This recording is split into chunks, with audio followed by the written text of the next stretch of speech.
Ainda tirando dúvidas sobre a declaração do imposto de renda deste ano, só lembrando que a gente só tem 5 dias, né, Darley?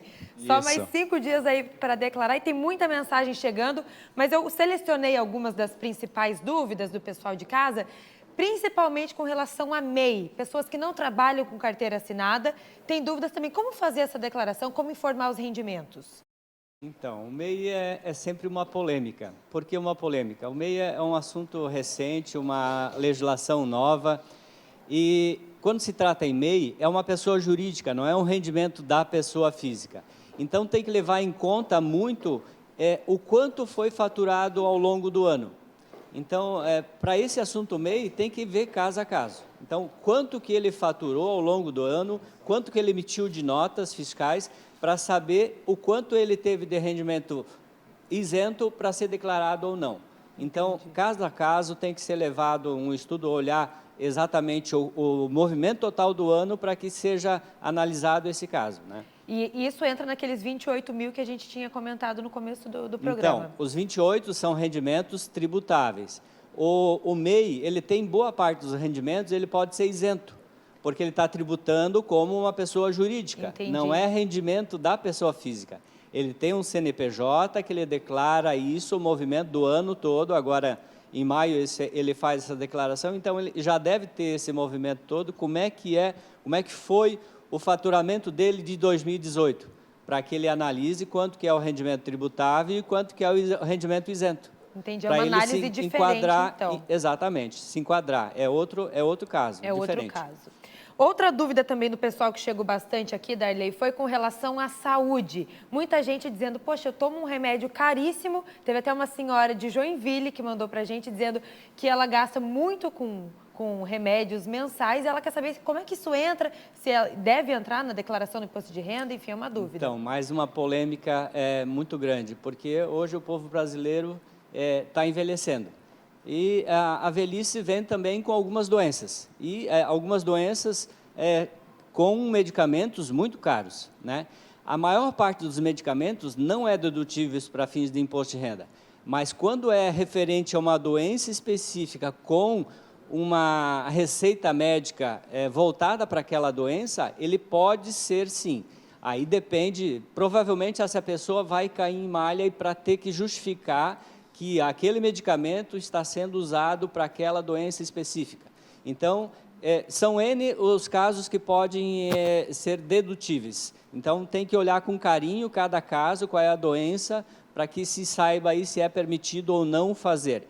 Mas a maior parte dos medicamentos comuns que todo mundo usa não são dedutíveis para fins de imposto de renda. Isso, claro, precisa da ajuda do contador, né? Exatamente, que ali eu acredito que pode ajudar muito nessas dúvidas de cada caso, porque, enfim, às vezes o que vale para um não vale para outro, né? Não vale porque é outro medicamento, é outro valor, então tem que ser analisado cada caso. Cada caso, com certeza, pedir auxílio de um especialista, de um contador, para que olhe juntamente com o contribuinte o que ele está declarando, né? Para depois, inclusive, fazer a justificativa, porque normalmente, quando se trata de despesas com saúde, quando o limite ultrapassa aqueles 20% do rendimento da pessoa, a Receita já fica de olho e é possível que caia em malha. Tá certo. Mais uma perguntinha que chegou aqui, do Pedro Ricardo. Ele disse assim, bom dia, distribuição de lucro de empresa simples, paga imposto de renda? Não, ainda não.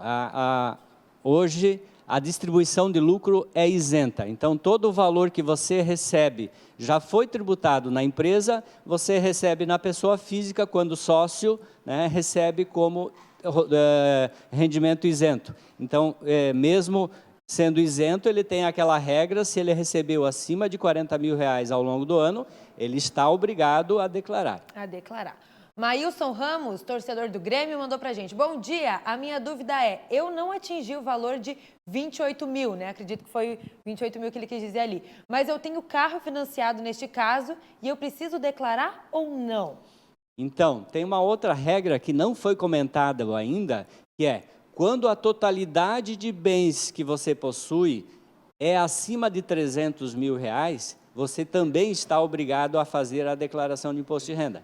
Então, por exemplo, quando eu tenho carro, um imóvel, contas bancárias, aplicações, a somatória de todos esses bens for superior a R$300 mil, mesmo eu não tendo recebido, que é o caso dele, os 28.559, você também fica obrigado. Então, sempre lembrando, a somatória de todos os bens. E é importante salientar, não é o valor de mercado, porque às vezes eu tenho uma casa que eu comprei lá há 10, 20 anos atrás, comprei por R$100 mil, mas hoje ela vale 500.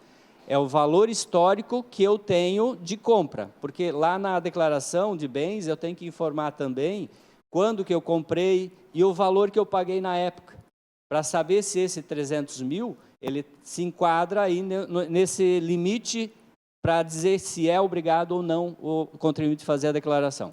Tá certo, Darley. Muito obrigada pelos Bom dia a esclarecimentos, todos. por tirar as dúvidas aqui dos nossos telespectadores.